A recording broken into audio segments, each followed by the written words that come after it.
Greetings from Jacksonpal Pharmaceuticals Limited, makers of Lycored softgel and leuprolide acetate as injection gonadoride. On behalf of Jacksonpal, I am Dr. Vipin Tyagi, welcoming you all to the webinar today on male infertility mystery unraveling.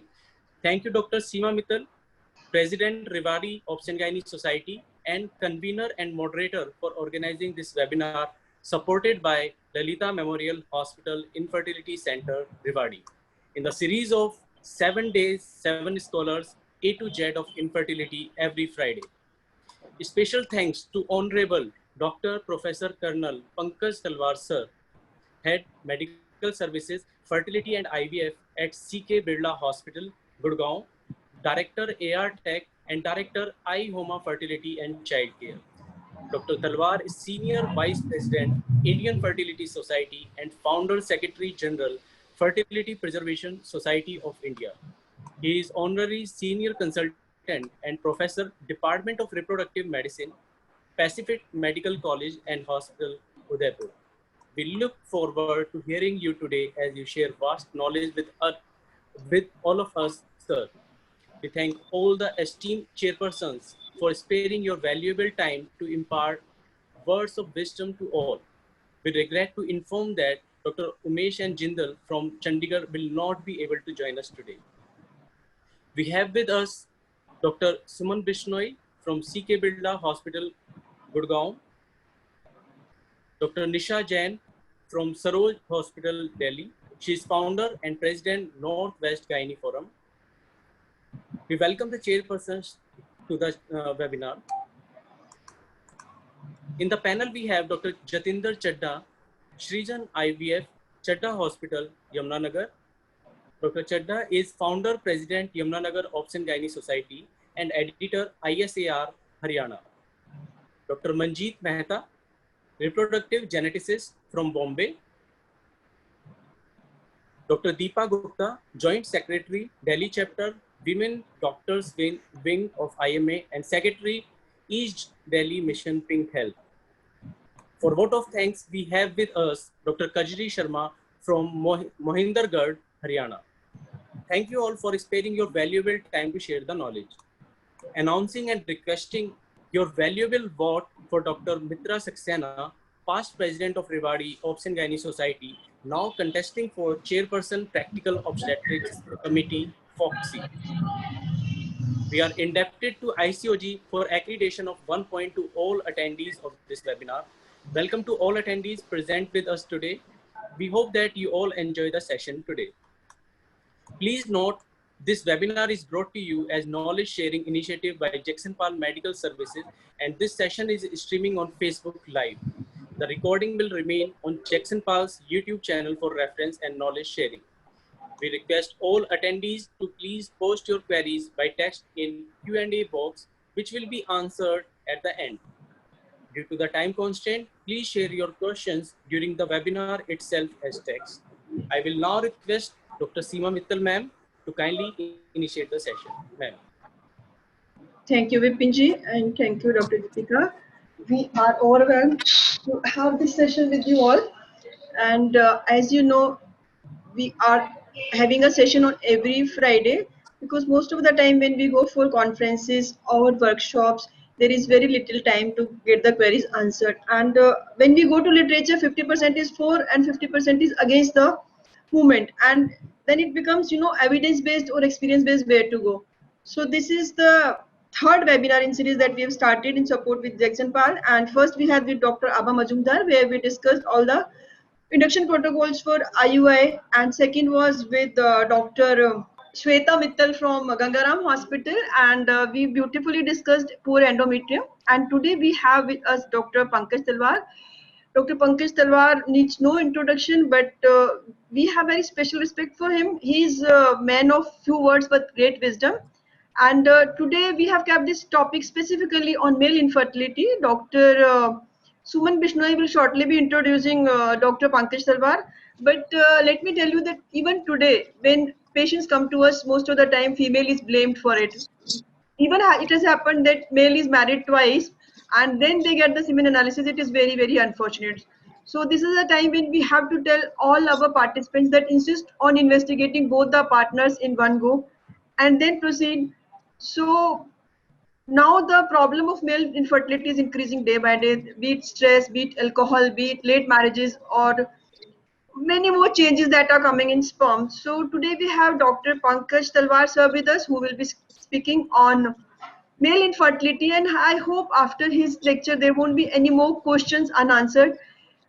And to chair this session, we have Dr. Suman Bishnoi ma'am with us, who has been consultant to Artemis CK Birla Hospital. She is the past medical superintendent of Government Medical Hospital Gurugram, and we have the most dynamic Dr. Nisha Jain from Saroj Hospital, who is the professor, who is the unit head, gynae obstetric head of the department in Saroj Hospital.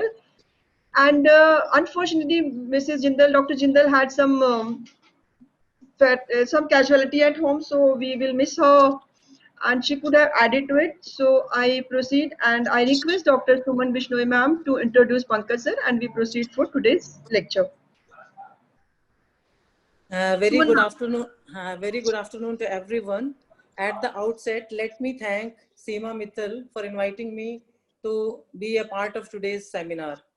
And also let me congratulate her for her series of 7 days, 7 scholars, A to Z of infertility every Friday, which she is doing as president of Rewari Obs and Gynae Society.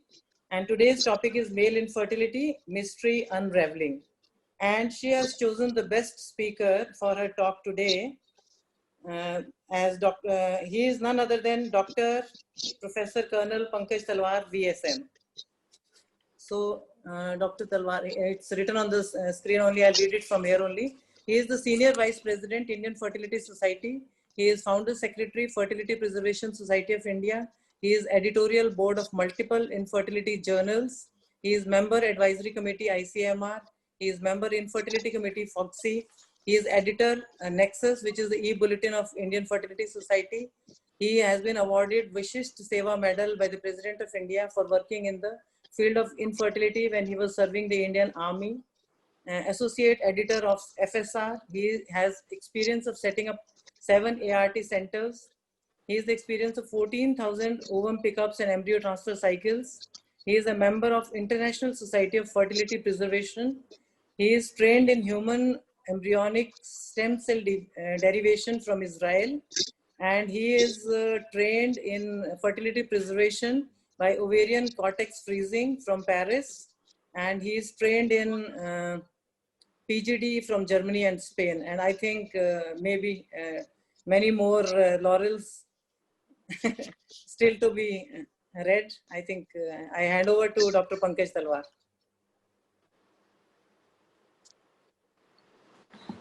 So please unmute. Thank you very much, Dr. Suman. Thank you very much, Dr. Seema, then Dr. Nisha Jain for giving the opportunity. Thank you, Vipin, for connecting this wonderful seminar for Rewari OBG Society. It's always a great honor and pleasure to be part of this great society, and I think almost many places we always attend meetings. Yours is one of the finest and most academic forums we have. And today I have to talk to you about male infertility. Male infertility is, can you all see my PowerPoint now? Yes, sir. Okay. So male infertility is always a mystery, and gradually as the time is progressing, we are thinking more about male factor infertility. What Dr. Seema Mittal brought out that this is a very common problem, and today I've been given around 45 minutes to speak to all of you, and I think I'll try to do justice by not covering all the issues, but ones which are very important for us for day-to-day handling. And so when we look at any conception, when we look at any ERT clinic, our aim is to bring sperms and eggs together, as we can see on the screen. There are multiple sperms, but one of them probably will go and meet wonderful egg and try to make it pregnant. And then the endpoint will be having these beautiful embryos. They can be in vivo or in vitro. So our focus is primarily on the X of the woman because male factor was ignored some time back. and we are focusing on the eggs, which are like golden eggs, and we spend everything, our energies, our money to make beautiful eggs. Male is somehow ignored with few drops of semen sample, but now we are realizing that they are also important. We actually wake up when we find that they are of embryos are of poor quality, either in vitro or in vivo. Then we start worrying and we feel that we have done everything for the female, but still we're not getting good quality embryos. What is wrong? And then we go back and start thinking, and we find that okay, the male factor may would have been the reason. So I'll be covering the talk with a brief backgrounder of male infertility, then investigations, workup, medical management, clinical challenges, ICSI, IUI, when and how, surgical sperm retrieval, and so on. I'll try to keep it very simple. The aim is not to give you a lot of gyan, though you all are doing this work every day, but I'll only touch on the topics which you can go back and put to your normal practice. These few slides I show everywhere say that the modern day gynecologist is a very, very wise woman. She's very different from what she did around till some time back. I'm also a gynecologist. So we are all improving, picking up new skills. They are doing fetal medicine, they do oncology, they are doing robotic surgeries. So there's a role reversal of whatever we do. But in the end, we find that we are primarily obstetricians. That's the way we have been. We may be working in a corporate hospital, we may be working in a small primary healthcare center, but our endpoint is delivery. That's the way we have been always trained. Later on, we have picked up new skills. So now I come to the point that why a gynecologist should pick up and learn about male infertility, because she's so busy already. Why to give her this more information which she may not require actually. So these are few of my favorite slides to involve every one of you. That you look at the slide, you've always found that the male never had any problem. He was a very strong guy, and he could always put the blame on the female. And along with his family, they could always put the two fingers that, okay, in case you don't have a child, you are the one. So with the changing times, now the males are having multiple problems. Many marriages are breaking down. Women are getting empowered. They are more educated, and this is a scenario which I actually face every day working in a different sort of a setup. I am sure that you would also be facing a similar scenario where the male is only saying help, please, but the women are now telling the men that you are wrong. And if you look at the data, we find that men are having more problems than a female partner nowadays.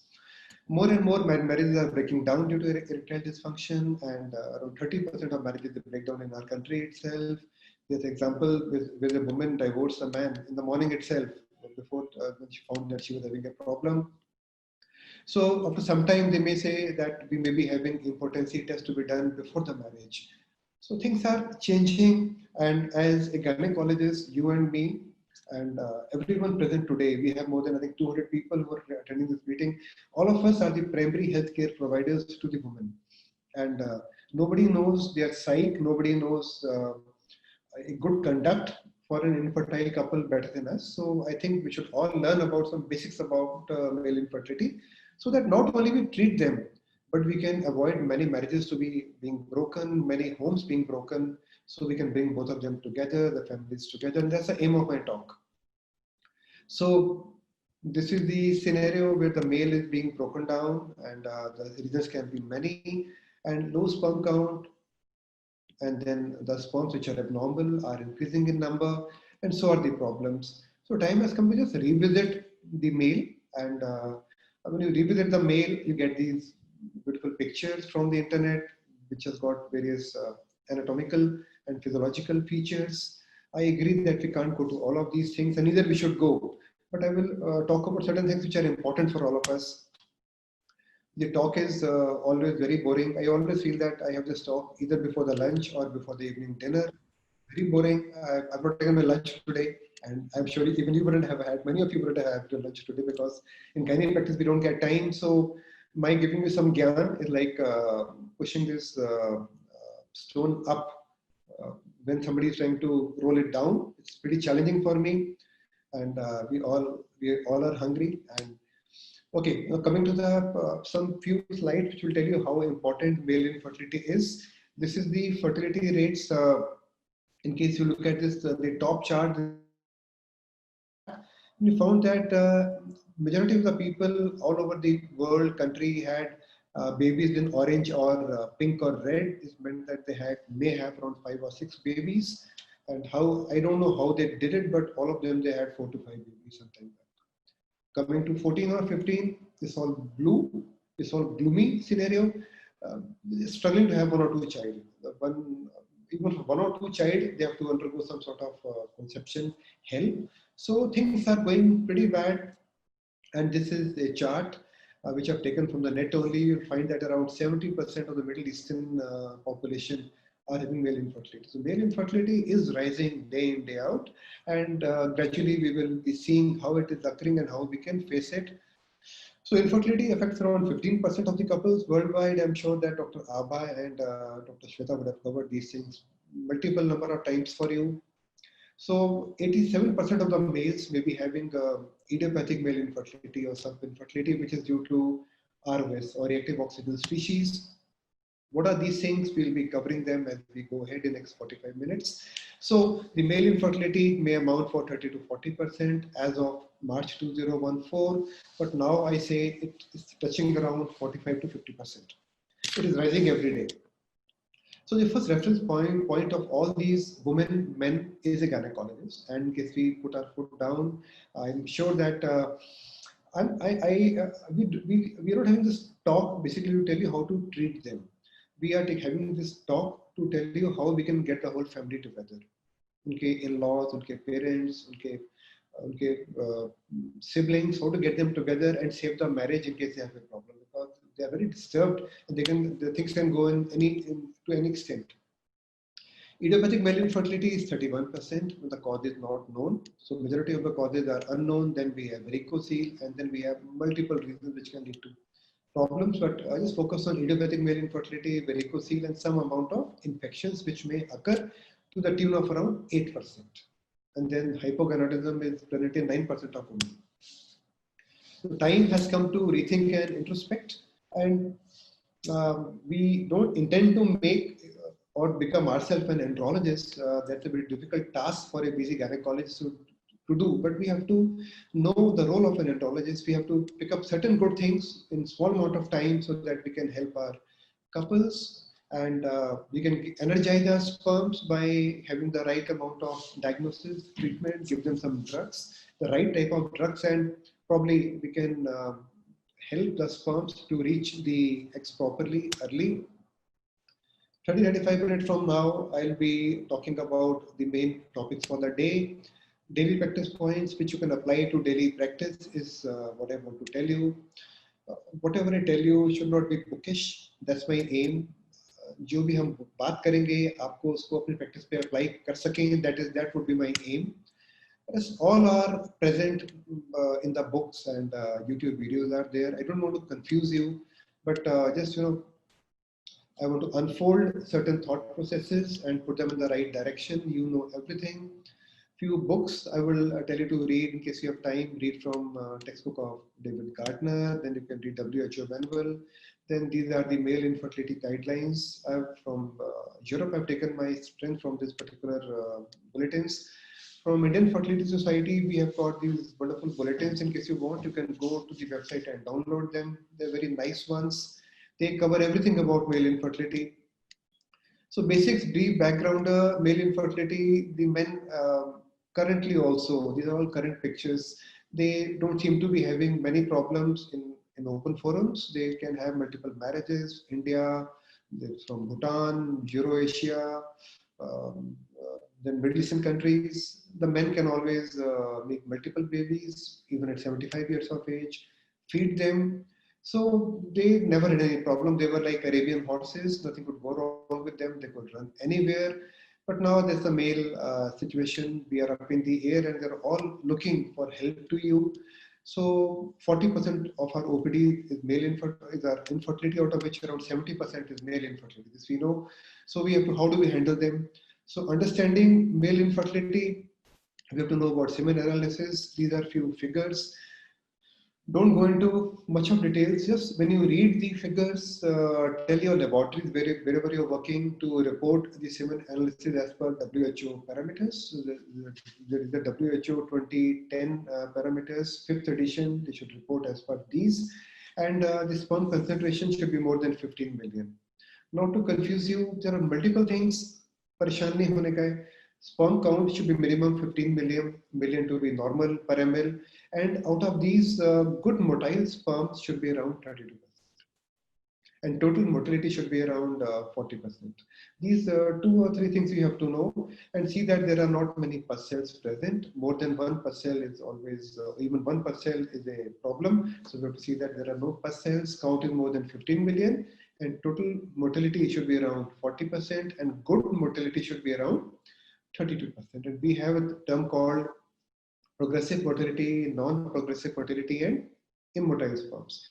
A few terms you have to just understand, and don't go read much into it to start with, but tell your pathologist to start reporting the sample as per WHO protocol, and gradually you can build up your knowledge and practice.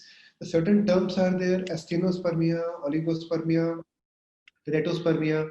Terato means when morphology is bad. Normal morphology of the sperm should be 4 sperms out of 100 have to be normal. Remember this, in case sperms are of poor quality. This means that morphology may be bad. Then we call it teratospermia. Astheno means their speed is less. They are not moving well properly. Now, astheno is a Greek term. Greeks, anyone who couldn't run fast, they said it's asthenic. So it's an asthenospermia. Azo means that there are no sperms. Oligo means that number of sperms are less than 15 million.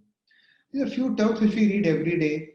Probably we don't understand. To read them, you can go to WHO manual, or you can read from any book. But these few terms you have to know to opine upon the report which we are seeing. Diagnostic algorithm, how we should see. Dr. Seema told me specifically to talk about when to do what. So remember, these are the few guru mantras. In case you read any bulletin in the world, they may give you different figures, but just remember that in case we get the sperm count of the male, which is less than, no sperms are there, he may be having some sort of azoospermia. There we can do FSH and LH, find out whether they are obstructive or non-obstructive. Then we can carry out surgical sperm retrieval or ICSI. No sperms, this is the way. When the number of sperms are less than 5 million, ICSI is the treatment of choice. And when they are between 5 and 10 million, you can do IUI or IVF. And more than 10 to 15 million, we can carry out IUI or IVF. So important here is when the sperm count is in case it's less than 5 million, try not to do an IUI. Try to send them for IVF or ICSI. More than 5 million, IUI is can be done, and ideal time to do an IUI is between 5 and 10 million, not less than that. This you have to remember. ICSI can be done with even single sperm. So far so good. How do we manage our patients? Presently, scenario which we have is that males we are not examining. We don't see the males at all. Males are not spoken with, and we just take their semen sample report, which comes from any peripheral laboratory, and we start managing patients on basis of the report which we get. So I think we should carry out a proper semen analysis. We should be having a proper scientific reporting and proper scientific understanding, and then it will culminate into a better success and reduce the number of failures. So we should take a proper history from the male. We have to ask him about consummation of marriage, premature ejaculation, erectile dysfunction, any surgeries, any medical drugs he's taking. Then we have to examine him for phimosis, varicocele. All these things have to be done. In case we can't do it, tell one of your associates to do it, but we have to do these things ourselves. We lose our patients to other people. Then we have to have an objective assessment and then the management. We have to examine him thoroughly for his testicular volume, his consistency, his vas deferens, epididymis have to be palpated. Always remember that one sperm count is never adequate. We have to do minimum 2 or 3 sperm counts. In case the sperm count is low in the beginning, then follow it up. Don't give him the, don't tell him that, okay, your count is 2 million, you have to go in for ICSI, or it is 1 million, you can't father a child. Don't give just blanket statements, because This is commonly we are also doing. I also used to do some time back, but now we are all becoming mature. You have to see that sperm count can be zero at one point of time. It can become 200 million or 100 million after a few months. So sperm count is like an ECG curve. It can go up. Find upon one bad report, good report. You can bad report. Repeat after a few weeks. That is important. Always look for round cells and WBCs. In case we get even one WBC in the semen sample, we have to say that, okay, there can be a problem. So we have to treat them accordingly. So even one WBC can be a challenge for us. Then you should go for culture and give some antibiotics required. So you have to learn is tell your pathologist to carry out proper examination for the WBCs when he carries out. And there are multiple methods of doing it. But the first thing is that we have to be aware that even one pus cell can lead to problem. There are multiple tests to do it. They are over-the-counter tests, and kits are available in the market. Put some one drop of the stain to the semen sample, and you get some discoloration, and we come to know that there can be these sperms are having problem. Big problem is idiopathic oligospermia, where the cause is not known and the sperm count is less than 15 million. The cause is not known. When the cause is known, we are not worried. If the cause is not known, that raises many eyebrows. How to do it? So when we have done everything to find out the cause of male infertility, to look at the count of why he's having less sperm count, we have examined him. We have carried out all laboratory tests, and still we found low sperm count. There's a problem, and that we label as idiopathic oligospermia.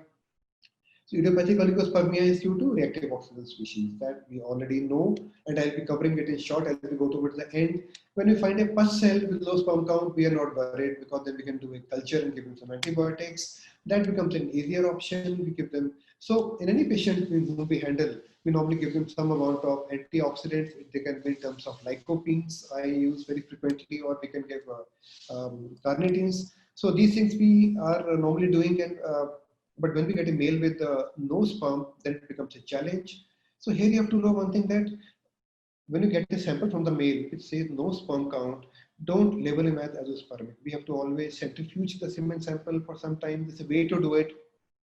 They say it's not correct on one microscopic examination to say that he's got azoospermia. We have to actually do it twice. We have to rotate the semen sample at a huge centrifugal force for 3000 Gs for 15 minutes. Then we have to mount the pellet. These are the pellet, the white ones. And then in case he doesn't have a sperm, then you label them to be having azoospermia. In case you get a sperm in the pellet, here we say he's got cryptospermia. I don't want to confuse you with so many terminologies, but you have to know that these things are available and these things are mandatory. It's not that we say he's got azoospermia. We cannot say till the time we have done these many things. And these all things can be done in your clinics itself by an adequately trained technician. So in case the man has got azoospermia, don't start ordering for all the tests in the world. I've seen we start ordering for FSH, LH, blah, blah, blah, karyotyping, Y chromosome microdeletion. Then name the test we start ordering. Don't do it. Just examine him properly. Because you find that he's got some tenderness of the testes, he's got thickness of his cords are palpable. He's an obstructive azoospermia. Just leave him alone. Then you know that he's got azoospermia, confirm it and go in for IVF in case you want to. Whatever you want to do, but don't start over investigating. This is very, very important to diagnose such a patient. So we have to learn the difference between obstructive and non-obstructive azoospermia. This is important. And then, okay, it's our choice whether we want to send them to a urologist where he can do a reversal of obstructive azoospermia, or in case you want to go in for IVF directly. Here again, don't go in for donor sperm insemination. Many people say sperms nahi hai, donor kar lijiye. So we have to guide our patients well. Technologies are available. They are very cheap now. As far as possible, any man, we can retrieve his sperms, even if he's got a non-obstructive azoospermia. But we have to be doing these things in a very practical way. Now, when to order a genetic testing? This would be a take-home message for all of you. We keep ordering battery of tests. So when to order when? We should order when we are suspecting sex chromosomal aneuploidies, when we are having a non-obstructive azoospermia, and we feel that he may be having a Klinefelter syndrome, there are certain parameters which probably you will learn with time in case we read more. In case he has a Klinefelter syndrome, facies, he's got a non-obstructive azoospermia. When we don't find any blockage, his FSH is high, testosterone can be on the lower side. In that case, we can do his karyotyping. When we find that he's got very bad sperm count and there is no evidence of any obstruction, then we can go in for his Y chromosome microdeletion, because these can be transmitted to the next generation. So we look at AZFA factor A, B, and C. When we find A factor dislocation, deletion, in that case, we don't find any sperms. When we find B and C, yes, we can try with his own sperms, but we have to consult them as in case he gets a male baby, this can be transmitted. Then Y chromosome microdeletions are very common. These can be done for any male who has got any sperm count less than 5 million, or he's got azoospermia. These tests can be done, and they are pretty common. So in case you do it for these conditions which I've written here, you are fully justified. Cystic fibrosis, when both the vas deferens are absent, when you find that there's congenital bilateral absence of vas deferens on examination, he's got azoospermia, go ahead and ask for CFTR, gene mutations. We are justified. There are multiple tests can be done depending upon which lab we are approaching. So we have to know when to order a test. We can do biopsies. Now, when we do biopsies, we get a picture where we find that there is the developmental arrest, or there can be germ cell aplasia, maturation arrest. Here we are having a maturation arrest. There can be, here again, we have got a maturation arrest at the level of spermatids. These are histological slides. So there can be aplasias, there can be maturation arrest, there can be tubular sclerosis. A few terms when we are managing a case of azoospermia, we take. You need not go into these terms, but remember that these three terms are there always. You can have Sertoli-Celloli syndrome or Klinefelter syndrome, or there can be drug-induced problems. Just remember that they may need a biopsy, but don't do a diagnostic biopsy. Always the biopsy should be done in a laboratory by the people who are qualified to freeze their cells. So do a biopsy. In case you find sperms, then you should be able to freeze the sperms. Don't do it in an open OPD. That is not good. Then just remember that when the sperm count is less than 10 million, we can do a karyotype. Less than 10 million, you can do a karyotype. We are fully permitted to do that. When we find sperm count is less than 5 million, we can do Y chromosome microdeletion. We can do chromosomal analysis when we feel that he's got a Klinefelter syndrome, or these all tests we can do, but do them only when we are suspecting him to be having a non-obstructive azoospermia. In an obstructive azoospermia, these things are not required. I normally don't carry out, because when we palpate a male, we'll come to know that it is obstructive or non-obstructive. In case you have any doubt, yes, definitely you can go ahead, but not in all the cases. In case we have doubt, we can do the test, things like PISA, TISA, TESI, MISA. So I won't confuse you with these terms. All of you who are doing IVF, they know that, or even fertility, you know that these few terms are there. Here, the A stands for aspiration and E stands for extraction. Whenever you put a needle inside and take out a sperm by using a syringe, it is called aspiration. It can go into the testes, it can go into the epididymis. So it is aspiration. So we write A, and when we take out a tissue, we call it extraction. That's the way we label them. So we can give some amount of anesthesia, then we go inside the epididymis, and we can put in a syringe and a needle. As you can see here, we put a syringe directly and take out these sperms. Multiple sperms we are able to get, and with which, as you can see here, with which we can carry out an ICSI. This is a very simple procedure. I think anybody can do it. There is no rocket science in this. Anyone who can do the cesareans and multiple big surgeries can do this, in case we are some amount of training we have. Here we are doing an open biopsy. We just cut open the testes, take out the seminiferous tubules, and then we tease them off under a microscope. The seminiferous tubule, as you can see here, We tease them off, cut them open, and we'll find few sperms here and there lying. And these sperms can be taken for ICSI. As you can see, sperms are lying here. These are the Sartori cells or other cells in the testes. So this is again a sample of testicular biopsy. We do find some sperms lying here. They may not be moving, but they're alive.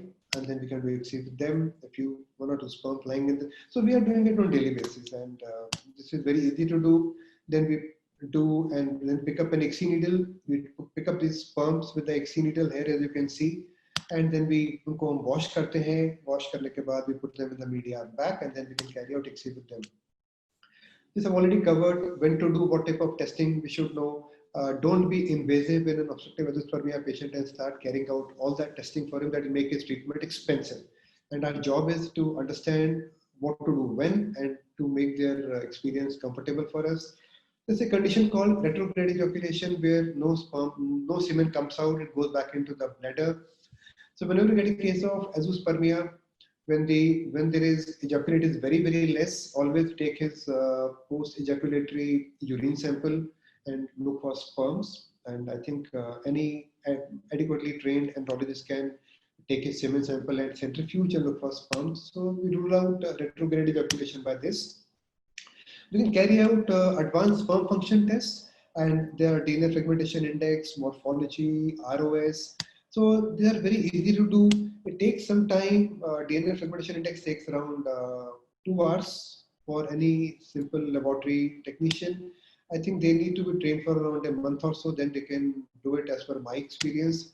And nowadays we're doing it for nearly every patient, but there are some indications when they have a varicocele, unexplained infertility, recurrent pregnancy loss, we should be doing these tests. When multiple IUI failure, IVF failure, ICSI failure, and the sperm count is bad with multiple pus cells, infection, he's a smoker, he's a diabetic, I think we carry out DNA fragmentation index. It's a very simple thing to do, and then we can treat them with some amount of antioxidants and maybe antibiotics.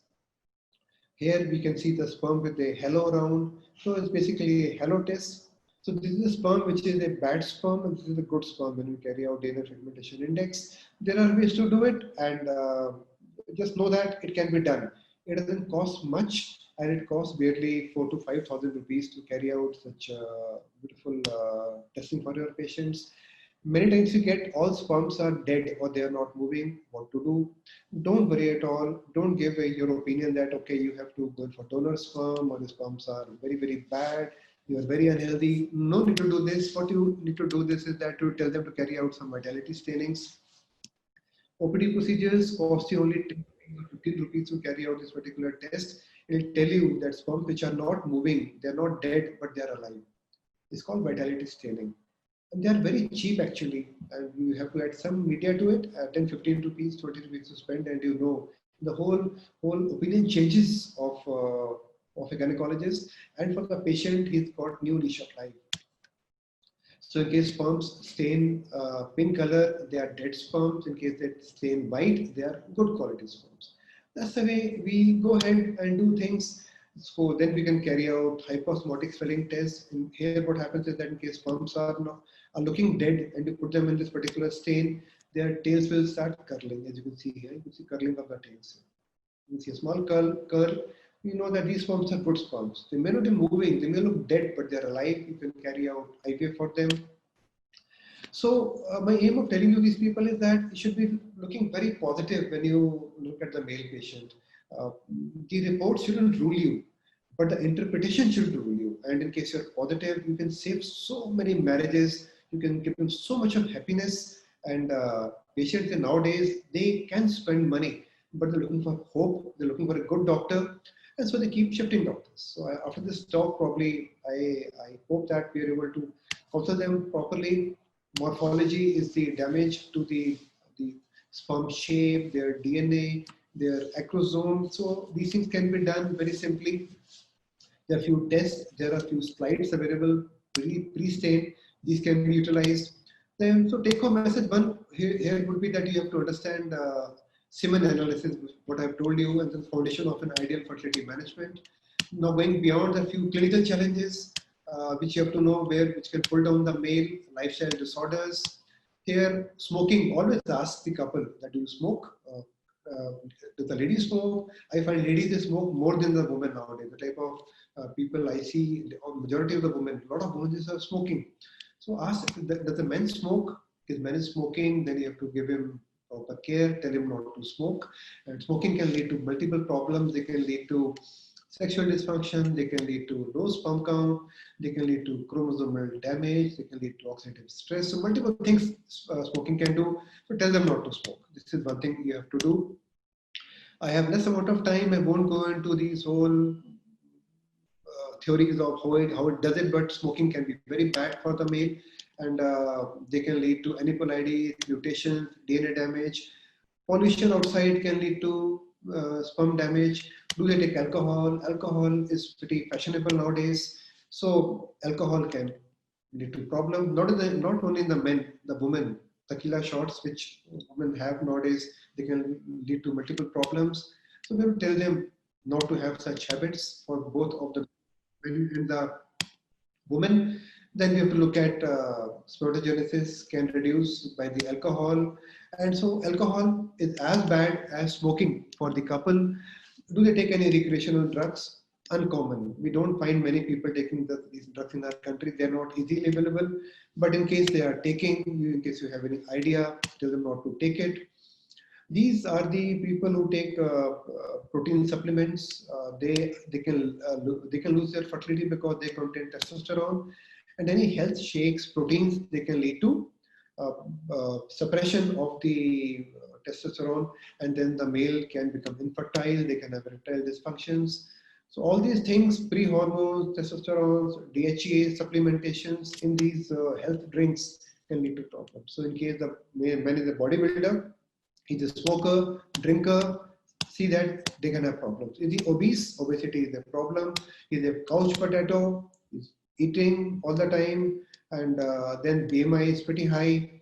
So excessive overweight, weight gain, BMI can lead to low sperm count. There can be reversal of the ratios of T/E ratio in the body, which I'll touch on as I go to the medical management.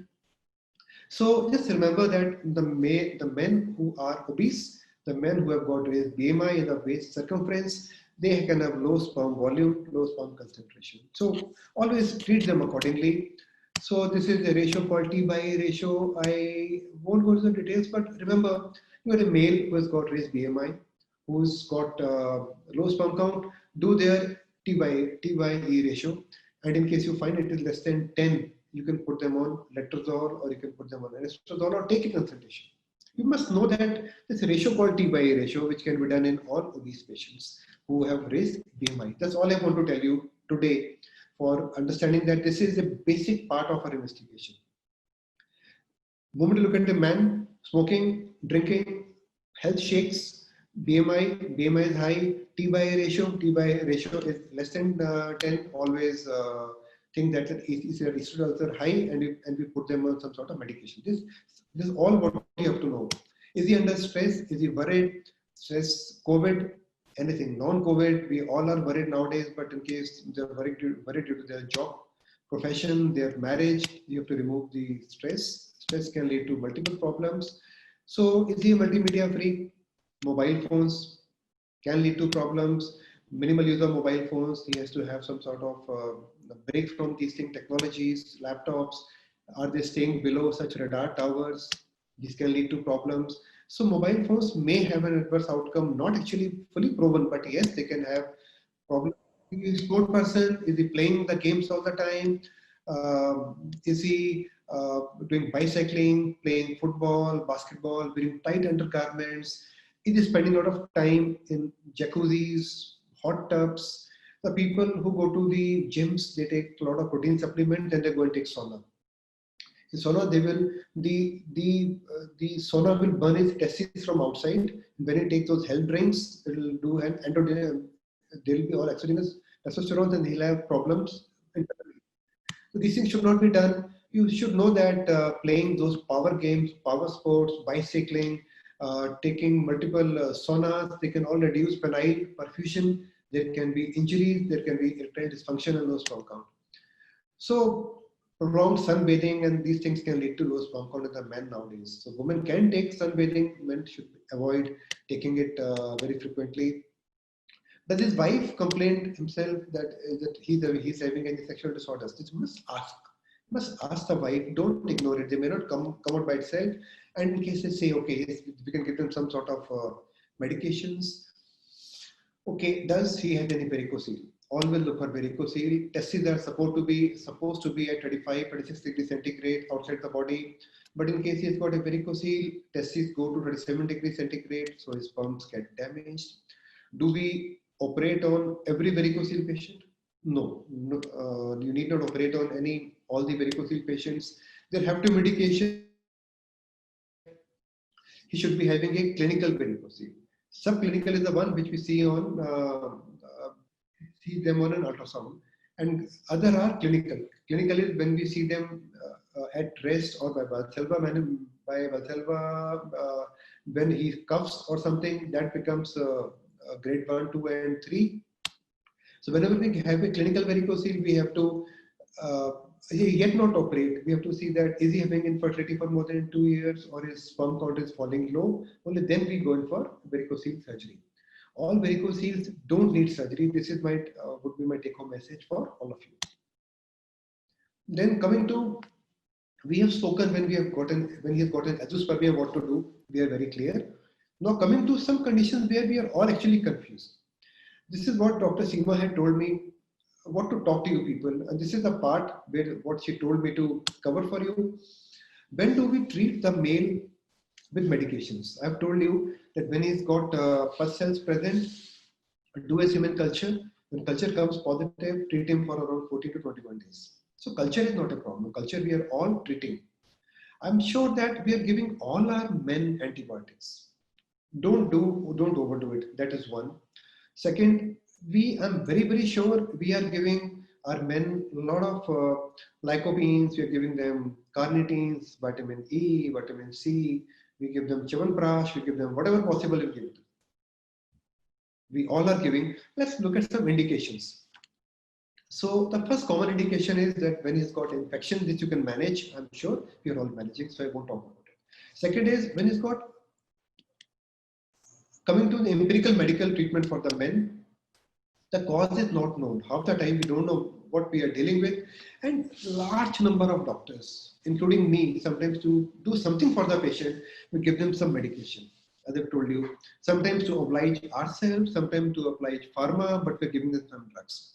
So don't do it until it is an indication. We should not be giving, and we can give clomiphene, HMG, HCG. We can give them letrozole. Name the drug, and we can give it to the patients. They are not indicated. I'll tell you by the presentation, by data, solid data behind me, what are the indications. So available agents are these many. We can give any of these, and dopamine, bromocriptine, antioxidants. But let's see when to give what. When do we give somebody GnRH? GnRH releasing hormone we are giving to the patients by help of a pump, and they are the agonists, and we only give when he has got hypo. When he's got hypogonadotropic hypogonadism, something is wrong with the hypopituitary gland. His FSH LH levels are low. You can do this. Definitely you can do this. But it's very expensive and not practical. So we normally don't do it for every patient. But yes, it's got a very good efficacy. In case you can use the GnRH pulsatile therapy by using a pump, it works very well. And within 4 to 5 months, things become good. But normally we don't use it. So I won't talk about it here. Using gonadotropins, again, we can use gonadotropins, and they are to be used only in cases of hypogonadotropic hypogonadism. Again, hypo here and hypo in the testes. Remember hypo. That's the only indication of medical management. Rest all are empirical medical therapy. These are definite medical therapy. This you have to understand. Rest all are empirical, barring giving them antibiotics. So we give it when we are sure that he's got low LH-FSH. Yes, give it. Idiopathic male infertility, we can give it. Remember that, how do we start? Here again we are confused. HMG de, recombinant de, HCG de, LH de, हमें क्या करना चाहिए? In case you look at the topic, I'll speak for around half an hour to 1 hour on this, but I'm going to end in around 5-7 minutes now. Just remember, take home message. You get a person like this, start always with HCG. Give them HCG once or twice a week, 2000 units. Give it for around 3 to 4 months. When they start making sperms, you find volume has increased, you can add HMG. But to begin with, don't give them multiple drugs. You can give them LH, that is HCG to start with. LH will start giving them some testosterone, and when testosterone comes, then you start adding LH. In case you added FSH earlier, then it won't work so well. So always HCG first, followed by HMG later. Cochrane says, we are in the habit of any low sperm count, start giving them HMG and HCG. You would have seen many prescriptions, and many of us, I think, I must compliment Dr. Seema. You got a large number of people.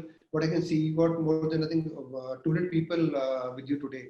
A large number of us will be giving them some sort of hormones. Don't give them until it is a case of hypohypo. Same thing, even Cochrane has said, for idiopathic male infertility, don't give until it's a hypohypo. Aromatase. When do we give aromatase therapy? We can find people coming with letrozole, anastrozole, just writing because we've got this pen in our hand and we have got this pad in our hand to keep writing. We feel that we can do anything. Don't do it. We should not be doing it. When to do it, I will tell you, as based upon the solid reference data which we have.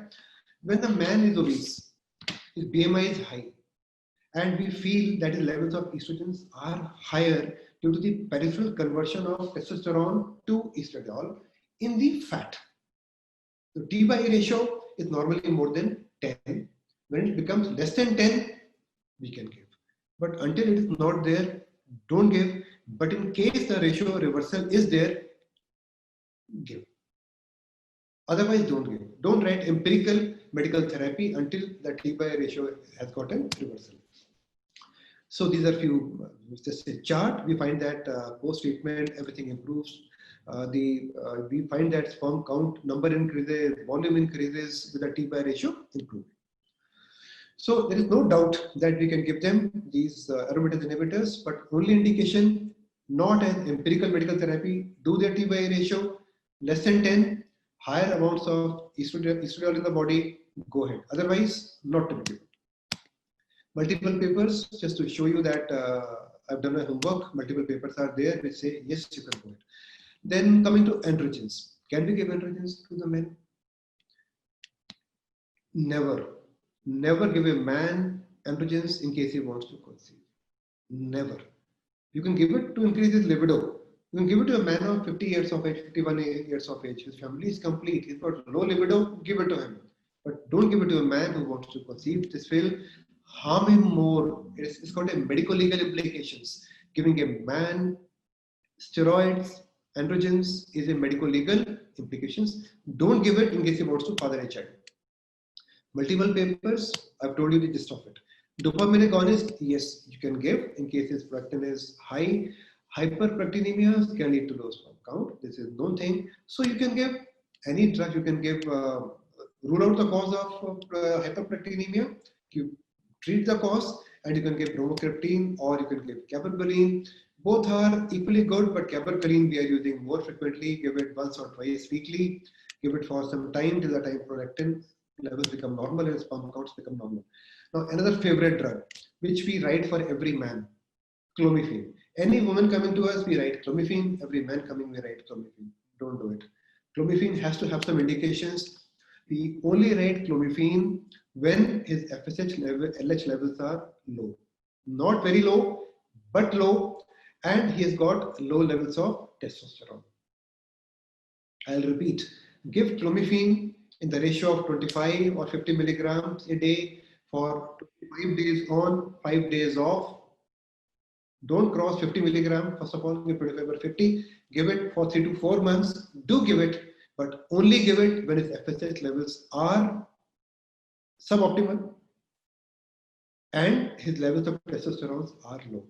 Don't write it right for any patient, because in case the levels of FSH, LH are high, it won't work. It will cause more problems. So don't give it. So these are the few guidelines, and the cutoff, though I don't follow it, myself don't follow it, but they say that we have to do a testosterone values and free testosterone values for every patient. Free T4 less than 6.5 and low testosterone below less than 300, and FSH, LH levels being borderline or low are the only indications of giving clomiphene citrate to the man. And in case we give, we always have better outcome. This is proven. So there are multiple papers over it. There is no dispute when we should give and when we should not give. So it does increase the sperm density, sperm count. It does increase the volume, and we can give it for idiopathic oligo or astenospermia. But when to be given, I have told you very clearly, don't give it to all the patients. Antioxidants, we give it to all our friends. We give it to all the women in different forms. They have reactive oxygen species. We have seen this picture multiple number of times, and ROS can lead to these many problems. Diabetes, cancer can all lead to ROS generation. Drugs, smoking, they can lead to low sperm count. We are aware of that. Nearly 80% of the men can have damage to the sperms when they have ROS. Antioxidants are available. You can give supplementation. Aankhein band karke you can use supplementation. This is proven by Cochrane that they do work. Sperms which are not moving well, they are tired. They work very well once we give them reactive oxygen species. But I always feel that do try to eradicate the cause of ROS before you start giving them therapies. Remove the cause, then you give the therapy. This is very, very important. So we can give them, we can give lycopenes, we can give vitamin C, vitamin E, carnitine, multiple things are available. Different companies may make different combinations. And they say policy, some we can combine, some we can't combine. But these standard protocol is giving them L-carnitine, minimum 2 grams per day, or giving them CoQs, zinc. They all are available in the market. You can use any brand. They all work equally well, but they must contain L-carnitine. This is important once you give it. Along with that, they can have multiple things. What I give is, I tell the patient, so there are multiple reviews. So it is by Cochrane, they say that it does help and you can give it to patients freely. What I normally give to my patient, my favorite is giving them 3 dietary supplementations. I give them, tell them to have an amla every day. Amla is the richest source of antioxidants. A red tomato, एक लाल टमाटर, एक आंवला और एक अखरोट. They are the best possible things to be given to the man. He'll improve, and uske upar, whatever you want to add, you can add. I've covered these things: aromatase, GnRH, HMGs, clomiphene, letrozole, anastrozole. कब देने हैं आपको बताया है. Don't use them for every patient. This is not indicated. This will harm our reputation. It will harm our outcome, and it will harm patients by making them spend large amount of money. This is not right. Take home message: the male we should start treating from the childhood. In case we have a child who's eating what he should not be eating, this happens all over the world. This picture is from Korea. So this is the type of diet we should give to the people. Good healthy diet. Tomatoes and amlas are all in my favorite. They work very, very well. Then antioxidants in any form. Make the diet colorful. This is important. Give them a lot of nuts. I like the diet which RPM has. Simple, frugal. Have a lot of broccoli, nuts, blah, blah, blah. Whatever you like, but have something which has got a color. And some amount of yoga, meditation, like men can also do. And be a good boy at home. I always tell any man who can become a good boy nowadays, come home at right time, listen to his wife. COVID has made all the men good now. Otherwise, they can't survive. And COVID has done so much good to us that we have learned how to wash our bartans, we can clean toilets. We've all become good babies like this. This is the post-COVID man nowadays. So post-COVID man. So we're always asking, what more can I do for you? So if you can do this, a sperm count is going to rise definitely. And be good man and keep your mobile phones in your purses like this because they can harm your fertility. Worry, fear, anger, sadness are big killers, and we have to keep away from them. Time to think and retrospect. Semen analysis is important, and adapt to the cutting edge technologies. We have to keep ourselves upgraded. So to get good quality embryos in vivo, in vivo, we have to be careful. And for all of you who are doing infertility management, only two or three slides. Take care when you're handling the male sample. Should issues are there, sperm are being linked with Aadhaar cards and PAN cards. Don't make mistakes. DNA fingerprinting has become very common nowadays. So any child which is born is also born with Aadhaar card and DNA fingerprinting and a PAN card in case we have, done a mistake. Sometime it will be caught and it will help spoil our reputation. Never mix with the DNA knowingly. Accidents will occur. Accidents occur in all laboratories, but don't do it deliberately to become a good doctor and become a Robin Hood and get better outcomes. Should not be doing it. ICMR is watching us. They got some guidelines which we have to follow. There are multiple bills which are coming out nowadays. So I think that's it. And I've ended my talk here, ma'am. I have taken 50 minutes. So in these 15 minutes, I have tried to tell you what to do, what not to do. Thank you so much. If you have any queries, it will be my honor to take them.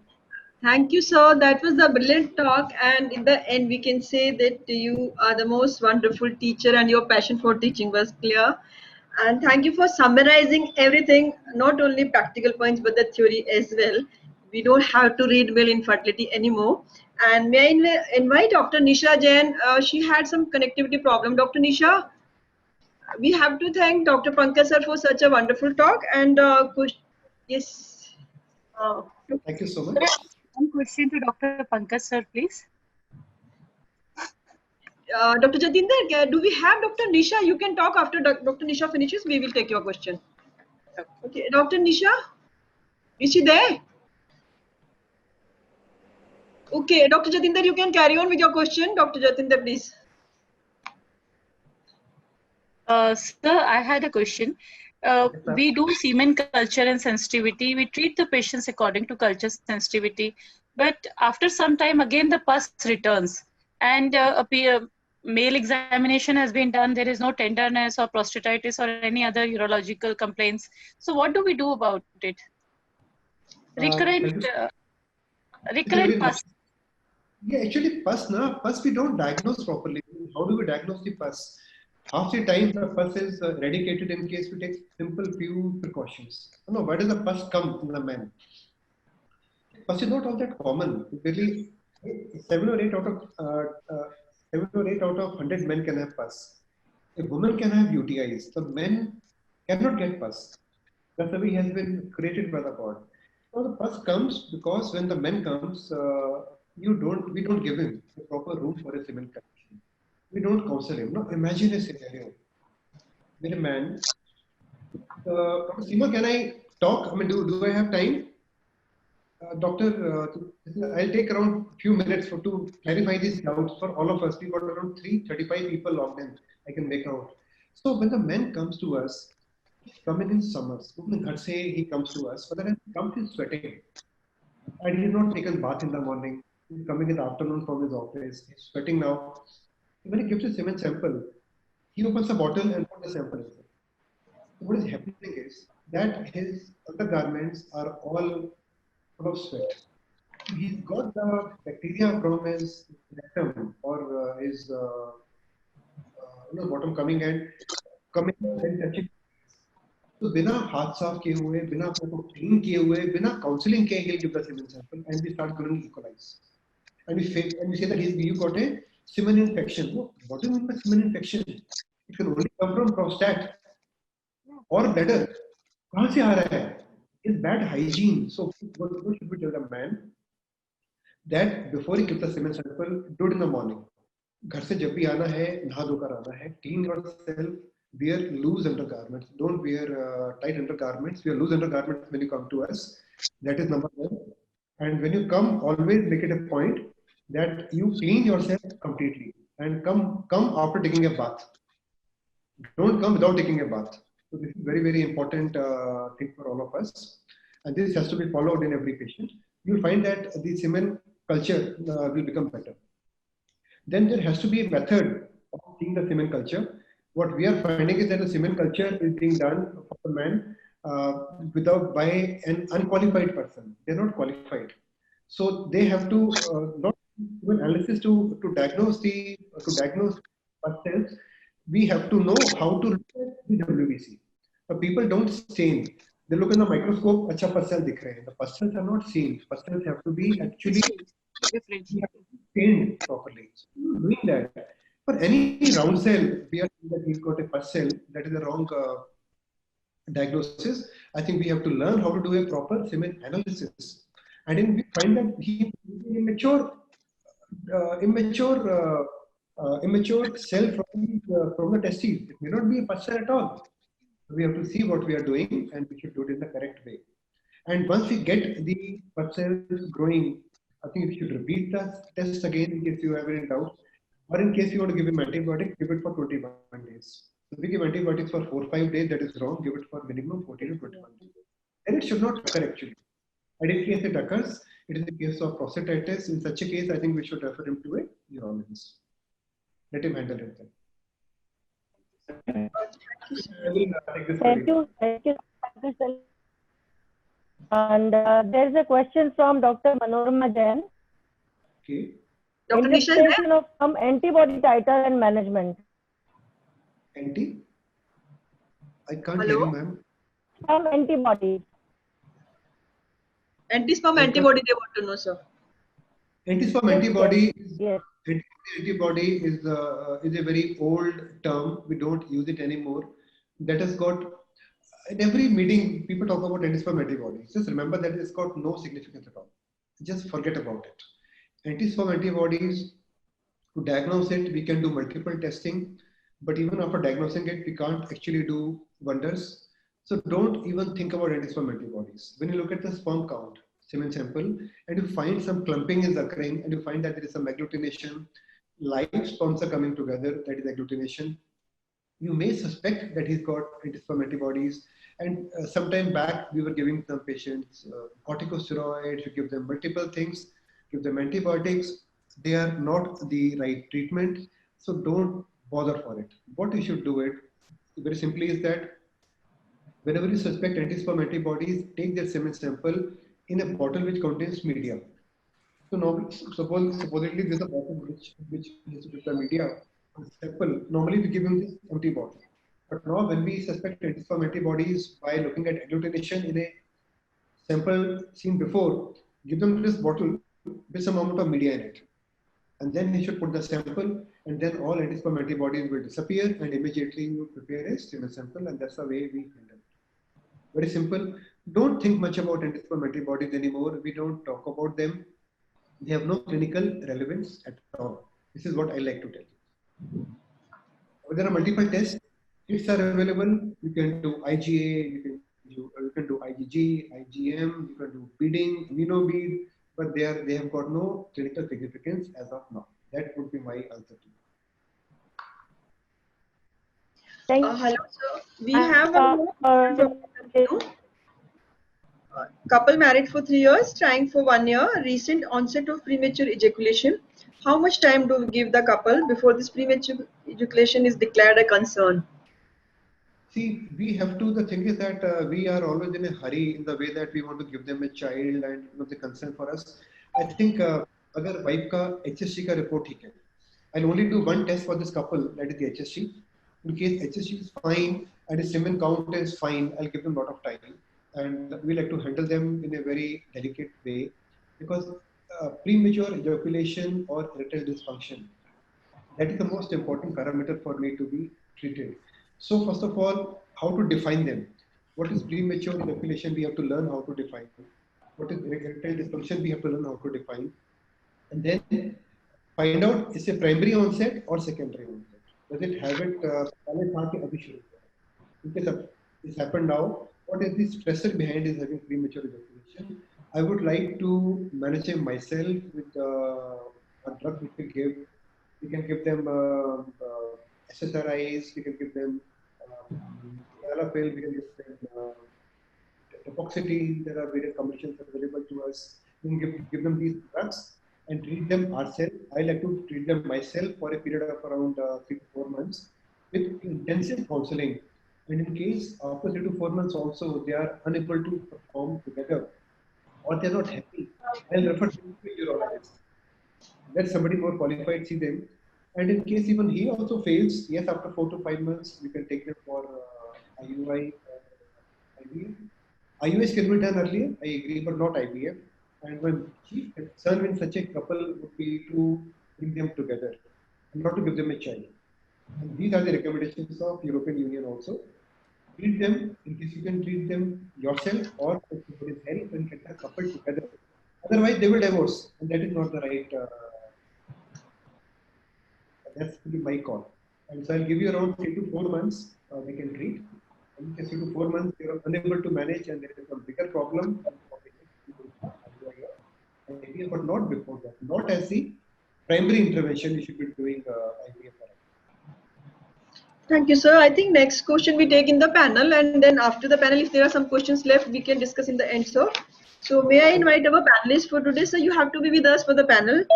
So may I invite Dr. Jatinder Chadha? She is the Director, Surgeon IVF Center at Yamunanagar, and we have already briefed the CV. And we have Dr. Manjeet Mehta. She is my spiritual sister whom I am meeting virtually for the first time because of Pankaj sir. Welcome, Dr. Manjeet Mehta, and she's the Director Medical Genetics and Clinical Genomics, Mumbai. And we have Dr. Deepa with us.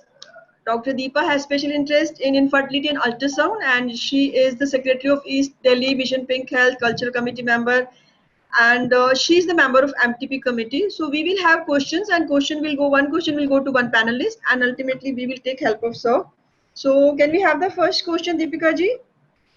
So here, this question will need many answers. No, this is not the first question. First question will be back. Just show me all the questions. Yes, we start with this. So, sir, this question you have to answer because we are getting so many queries from the audience that should we take testosterone if my fertility decrease, or what should be taken for impotency. So my panelist answers, then sir you have to take little detail. So this question is to Dr. Jatinder. Do the chances of fertility decrease with age? Dr. Jatinder Chadha. Yeah. Hello everyone. Definitely aging process as it affects fertility, but more in the female as compared to the male. But definitely the sexual action, the sexual dysfunction also gets, and the sperm generation and the antioxidants, the ROS species and all, they also increase in as the age increases. So I think I get older, you know. So the host does get tired, no? Okay. Basically, fertility does decrease, but not to that potential as compared to in the female. The sexual function, the dysfunction is more of concern as the age progresses, but it does affect. Age does affect the fertility in males also. Right. So, Pankaj sir, do we need to recommend anything? Hello sir. Ma'am, I feel that Bhagwan ne banaya na कि he made women to become menopausal after 40, 43, 44 gradually, and her egg reserve will come to around few hundred after 40 or 1,000 after 40. The men, he designed that he should have vanaprastha. So it's a vanaprastha in the olden times. So after around 40, 43, I think his erectile dysfunctions, they start rising. He'll have more of these problems. So fertility, per se, in terms of being together, will definitely fall down. But looking at the semen analysis report, or looking at his count or his morphology, semen volume doesn't make much of a difference. There will be after 50, probably semen volume may come down a bit more because he lacks the hormones. But his sperm number doesn't fall much. He'll continue till around 60, 65, 70. The man will have good number of sperms. Some amount of ROS will come because it's aging per se. But the volume will definitely come down. So around 50, sexual dysfunction is brought out very, very beautifully. That is the main problem. But his potency may reduce, but his virility in terms of his semen number and volume may not get affected till around 60, 65. This is what is given in the books. Right, sir. So the count does decrease with the age, and we have seen patient comes for just tubal decanylation at 35, 38, sometimes 40, and husband is insisting, and we just do a semen analysis and see the count has gone miserably down, and we motivate them that it's better to go for IVF. and they just don't understand, because every male feels, you know, that he is fertile till the last moment. But I think the saying aadmi aur ghoda kabhi bude nahi hote, we need to change that. Thank you, sir. We Yeah. have the next question. Next question to Dr. Deepa. This is next question to Dr. Manjeet. Yes. So drinking alcohol, sir has beautifully elaborated that it does affect. But when we tell our male patients, everybody, I think almost 99% of the patients tell us that they are taking alcohol once in a while for marriage. I don't understand the meaning of once in a while. So can drinking alcohol or smoking, they have normal count also, but they don't conceive. Then I have to tell them that quality and quantity are two different things. So the quality gets affected. So Dr. Manjeet, can drinking alcohol or smoking tobacco affect semen analysis of a patient? Dr. Manjeet? So this question has already been beautifully answered by Dr. Pankaj in the introductory talk. You know, he has very well explained the concept about oxidative stress and all the you know, all the factors that add to it. And there are a lot of free radicals, you know, that ultimately give rise to decrease sperm count or decrease abnormal sperm forms, and leading to infertility. So yes, to answer your question directly, it does affect, and how much is too much is something which is really very subjective. It depends on a whole lot of factors. And both of them have been covered in his talk. And besides this, there are some other recreational drugs, what we call, which are being used very freely. It's somehow in our country, they are available very freely nowadays, which we used to not get it so freely maybe a decade back or so. So all of them will definitely affect, you know, the male factor infertility. It will cause the male factor infertility. Thank you, Dr. Manjeet. And my next question also that has been answered. So I'm just modifying it for Dr. Deepa. See, sir has talked that testosterone supplement should not be taken. So I put the question other way around. Yesterday only my lab technician came, and he is a young boy who is not yet married, and he said, "Mom, my testosterone levels are coming extremely low." So first I should have asked him why he's getting it done. So in case he has done it, then do we give testosterone to young patients who are not yet married and have low testosterone, Dr. Deepa? No, we should not. Giving exogenous testosterone has got deleterious factors. We should not give it. It will reduce the FSH level, and we need FSH for sperm production. It should not be, the exogenous testosterone should not be given. Right, Dr. Deepak. Sir, Pankaj sir, can we tell anything to this boy? What should be what should be my advice to this boy, that he has low testosterone, he's a young boy, he's otherwise very hardworking. So does he need anything, Pankaj sir? No, ma'am. He is probably hypo. Okay. In case he's not taking in case he is not taking any steroids, and you said his T is very less. Treatment, sir. He's taking some skin treatment, definitely. No, is he? What is his age, first of all? What He's age? 23 years, 23, 24 years, sir. 23, and he wants to take supplements to increase his semen count. This is what you wanted to ask? He just said, "Ma'am, my testosterone has come very low. I was in operation theater. I didn't know. So I just thought, the question is coming here." See, testosterone, first of all, usne karaya kyun hai? Why has he got it done? That is what that question has come to my mind now. Why he's done it? And then in case any male comes, should we prescribe testosterone normally? Other than नहीं ma'am, अगर normally जो लोग hormones लेते हैं, who are on some exogenous protein shakes, their level of testosterone are high. So before you start treating them, again I like to add, I am going away from your question. In case somebody, I get normally one case a month where people are going to gym and they come with, I have a history of low sperm count, their T levels are very high. So don't treat them. Let them go home for 1 or 2 months. 2 months के बाद when his levels of steroids become normal, only then you start HCG, not before that. Number one. Secondly, the young boy of 23 years of age, in case he's got low testosterone, this means that his LH, FSH levels are low, no? Otherwise, why? In case LH level, LH, either in case he's got a primary he's got problem in the testes itself, which are not making testosterone, his LH, FSH levels will be high. It's very obvious, they have to go high. So in such a case, I find in a young boy who doesn't have any pathology in his testes, his LH, FSH levels should be low.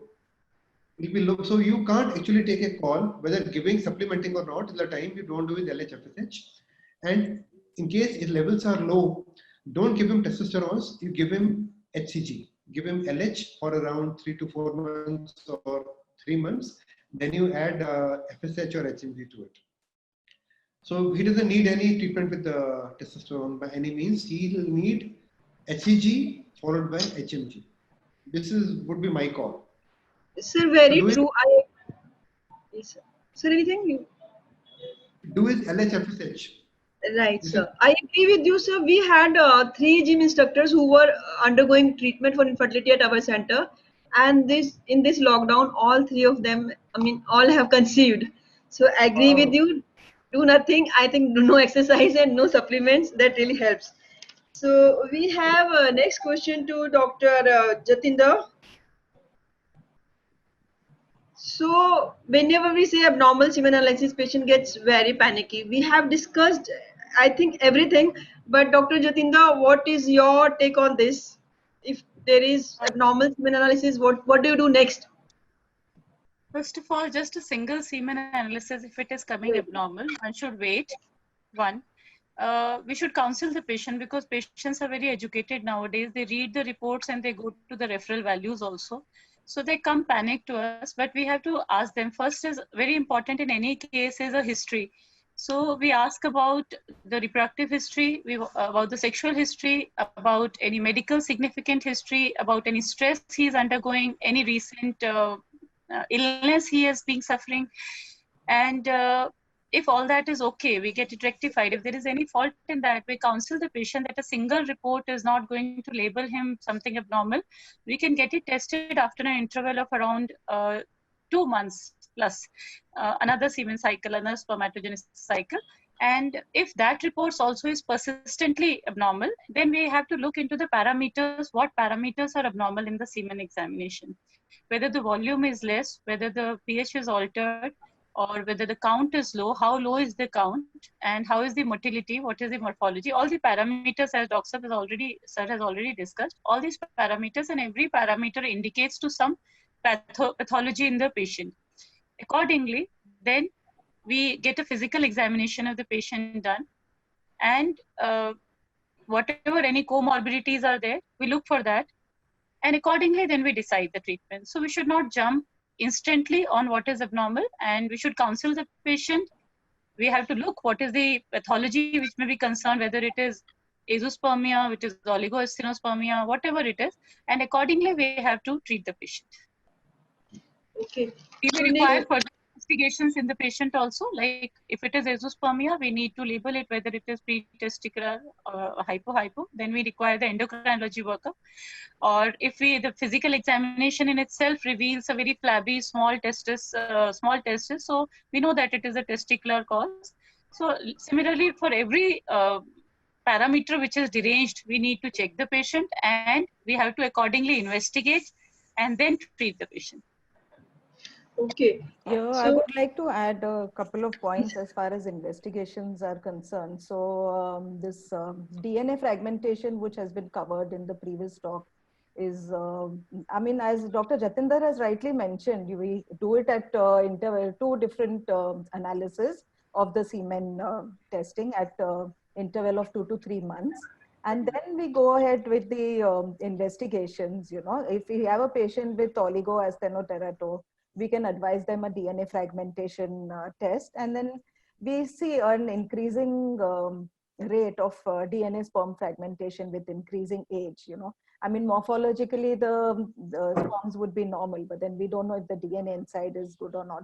So this is a test which is being routinely used.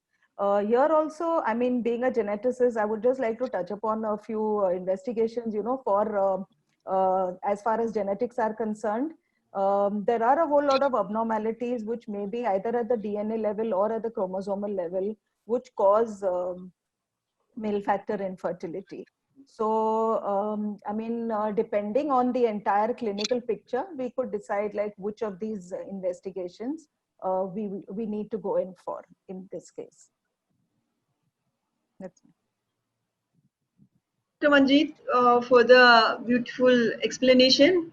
And next question I will ask Pankaj sir only. So, should we do hormonal evaluation in all patients with poor semen count?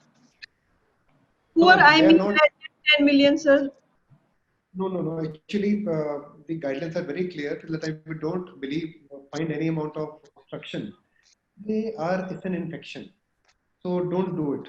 In case you find that the person is perfectly, testes are normal, there is no bogginess of the cords, no bogginess of the epididymis, and testes are non-tender. That case, the sperm count is low. I don't recommend going for FSH LH in case the volume of testes is normal. But in case you find that there is everything is normal about him, he's perfectly fine and sperm count is low, yes, then you can go in for genetic testing. In less than 10 million, you can always go for karyotyping, and less than 5 million by chromosome microdeletion. We go about it. But we be very careful that there should be an indication of a genetic testing. We shouldn't do it in all because we got a pen in our hand and we got a paper to write. They all cost money to the patient. So, because I was reading that low count doesn't require hormonal analysis at all. Only the patients with azoospermia need hormonal evaluation to know what type it is. So, No, in case the sperm count is like Klinefelter syndrome. Look at Klinefelter syndrome. The sperm count may be low, but he's got an indication. He's got a Klinefelter feces. You find something is wrong with him. Yes, you can go ahead. It's allowed. Or 1 or 2 million sperms found, or he's got some sort of genetic abnormality. His testes are smaller in size, and there is no evidence of any obstruction. Yes, go ahead. But otherwise, don't do it because it's not actually indicated. so how do we establish the cause that this is the cause for low sperm count? We do other tests.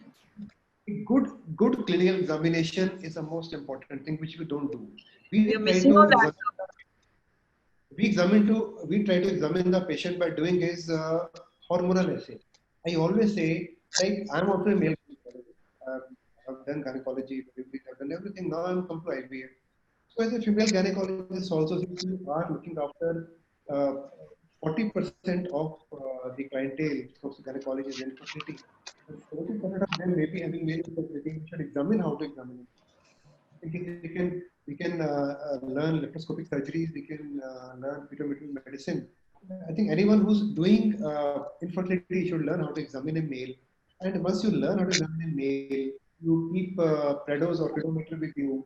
You examine his different physical parts. If you can do, if you require a prostatic examination, just a gentle PR, you will be able to get the diagnosis. The thing is that the moment a man comes with low sperm count, that too from any laboratory, हम क्या लिखते हैं CFTR gene mutation. We write Y chromosome deletion. We write chromosomal karyotyping. We write everything for them. Then we start trying to find out the reason. It's not the right way to do. So in the beginning, do a proper clinical examination, then discuss. So next question, just to Dr. Deepa. What are the indications of testicular biopsy? Sir has actually discussed. So just one question: who should be doing it, and where it should be done? Sir has already told the indication for testicular biopsy. See, for diagnostic purpose in a azoospermic male, and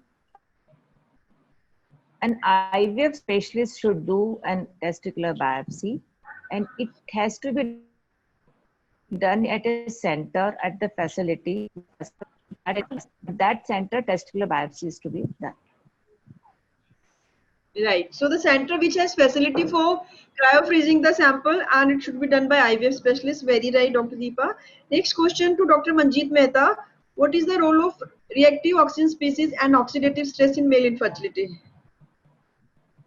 So this ROS, it plays a very important role in spermatic function, in the fertilization. At the various stages of differentiation, these male germ cells, they have the potential to generate ROS, or the reactive oxygen species. Spermatozoa are vulnerable to this ROS because their plasma membrane and their cytoplasm contain large amounts of PUFAs. This ROS can be actually both beneficial as well as detrimental for the spermatozoa, and balance between the amount of ROS produced and the amount which has been used at any time is really very important for determining the sperm function, whether it will be promoted or whether it will be worsened, it depends on that. And these sperm with damaged DNA, they lose their ability to fertilize this oocyte, and therefore this could be a cause of infertility in that particular thing.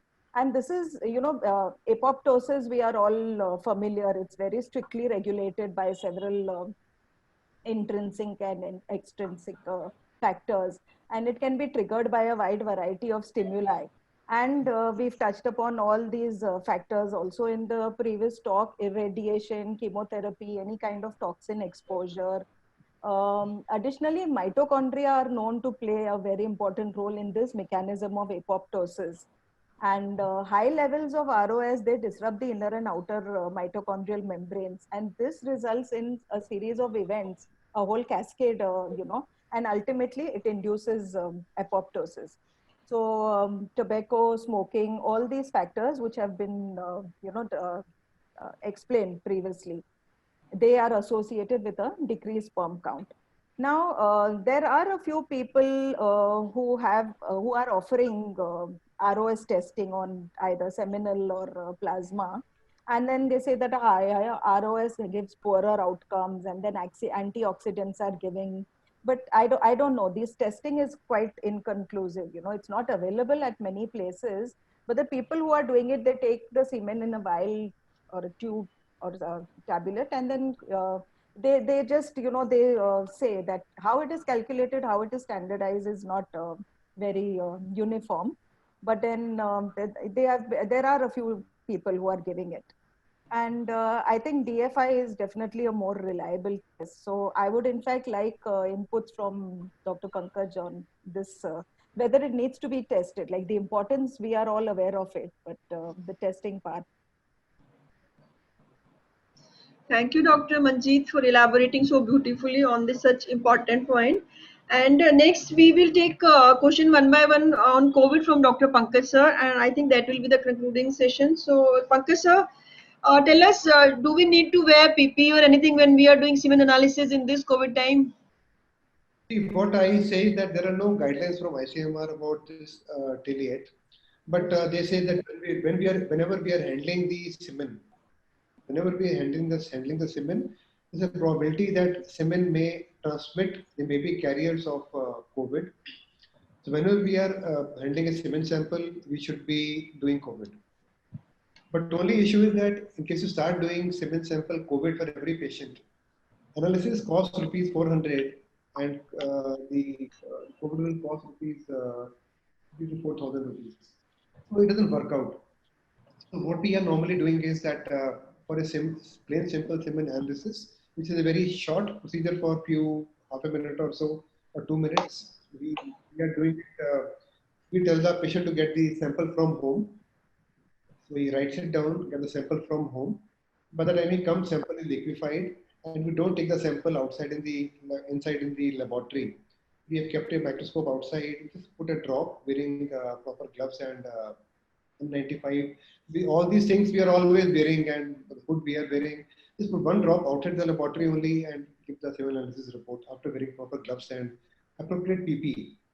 But whenever the sample has to go inside the laboratory, what's the DNA fragmentation, where we have prolonged, say, 2-hour contact with the semen sample, or IUI, or any other procedure, we always insist on COVID.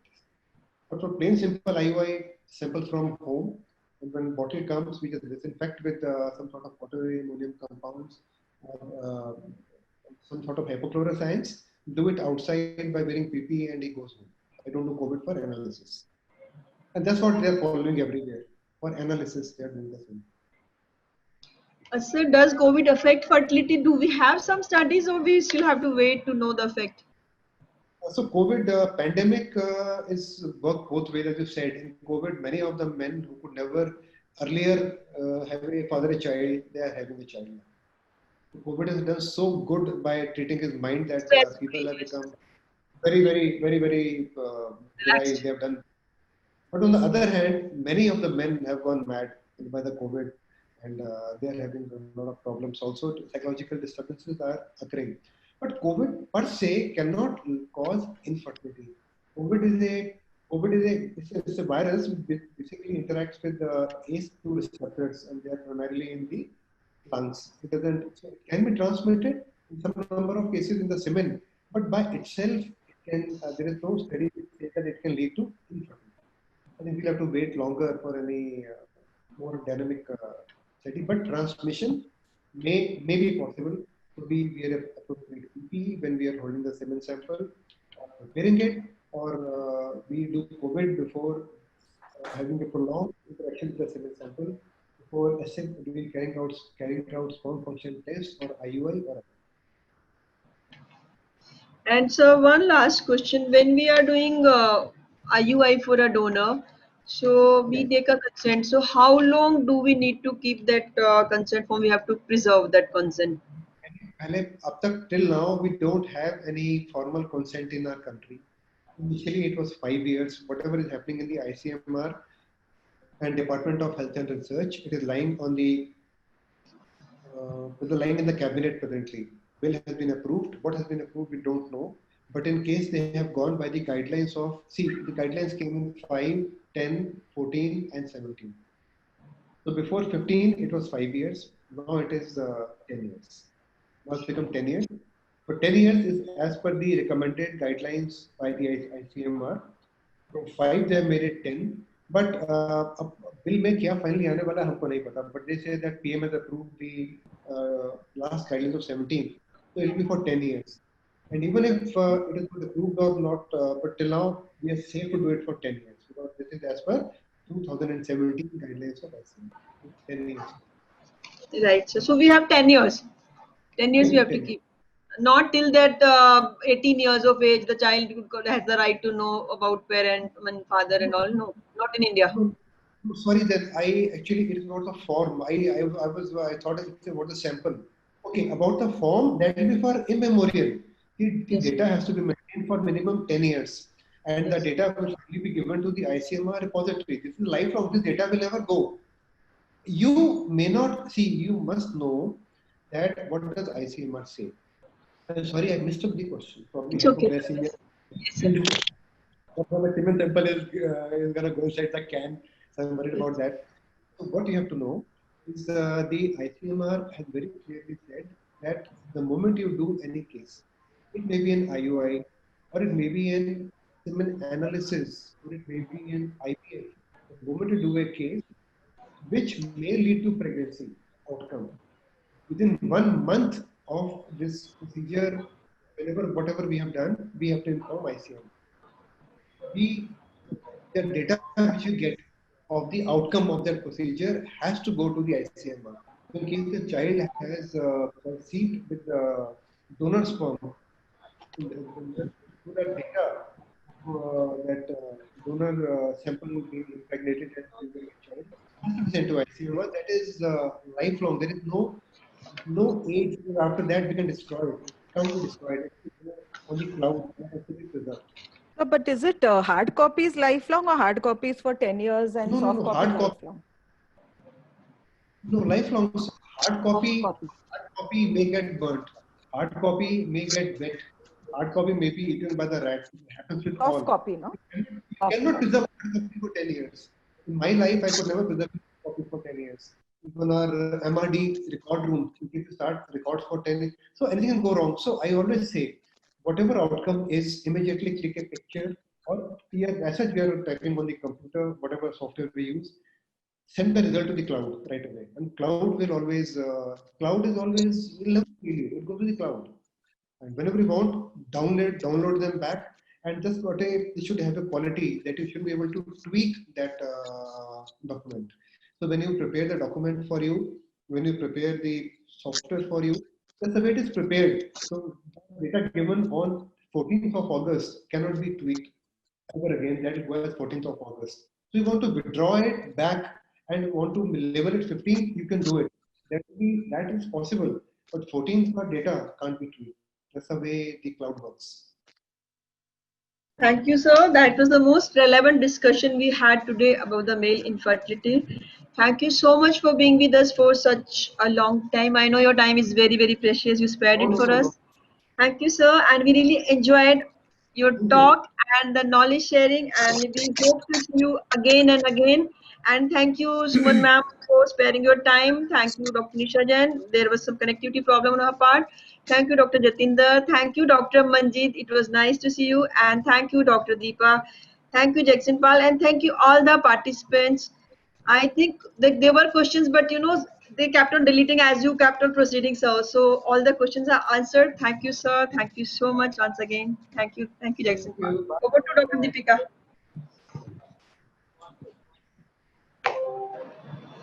Hello, ma'am. Thank you. Deepika ji, Jackson Pal can take over. Thank you, ma'am. Ma'am, I would like to, on behalf of Jackson Pal, makers of Lycorate softgel and long-acting GnRH agonist leuprolide acetate as injection gonadoreg with technical advantage. The microsphere technology increases the stability of the product so that no cold chain storage is required. So on behalf of Jackson Pal, I am Dr. Deepika Chhabra. With me are my teammates, Dr. Vipin Tyagi and Mr. Amit Saxena. We are all thanking all the experts for sharing such immense knowledge with us today. And very, very special thanks to today's scholar, Dr. Professor Colonel Pankaj Talwar sir, for gracing this event. We are truly appreciative of all the attendees as well. We hope to go a long way in knowledge sharing with the help of all of you. And thank you so very much. Till the next webinar, we bid a goodbye to all of you, sir. So, ma'am, you would like to take over about Dr. Mitra Saxena's slide, ma'am. Dr. Seema. Please vote and support Dr. Mitra Saxena. She truly deserves it. And this is a request on behalf of all Rewari Society members. And thank you. Thank you, Deepika. Thank you very much. Bye-bye.